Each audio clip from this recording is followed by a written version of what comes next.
Hi friends, అందరికీ good afternoon. Yesterday స్కూళ్ళలో science fair ఉండే కదా.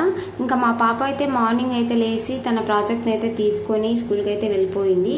పాప వెళ్ళాక నేను అయితే రెడీ అయితే అవుతున్నాను స్కూల్ దగ్గరికి వెళ్ళడానికి. ఇంకా మా పాప ప్రాజెక్ట్ ఏం చేసుకెళ్ళింది అనేది అయితే సస్పెన్స్లో పెట్టాను కదా.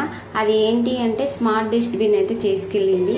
అబ్బా, ఈ ప్రాజెక్ట్ చేయడానికి మాకు తలపానం తోపుకొచ్చింది అనుకోండి. 5 days అయితే చాలా కష్టపడ్డాడు మా ఆయన అయితే. ఇంకా మొత్తానికైతే మా పాప చాలా హ్యాపీగా ఫీల్ అయింది, తనకు కూడా నచ్చేసింది అనమాట. ఇంకా స్కూల్లో అయితే మా పాప ఎక్స్ప్లెయిన్ అయితే చేస్తుంది అనమాట. చాలా బాగా ఎక్స్ప్లెయిన్ చేసింది.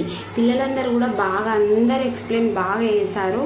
కొన్ని సౌండ్స్ రావడం వల్ల వాళ్ళ ఎక్స్ప్లెయిన్ అయితే నాకు అర్థం కాలేదు. పిల్లలందరూ చాలా బాగా ప్రాజెక్ట్స్ అయితే చేశారు. పిల్లలు నన్ను గేమ్ ఆడించారు. నాకు చాలా బాగా అనిపించింది. కాసేపు ఉండి ఇంటికైతే వచ్చేసా.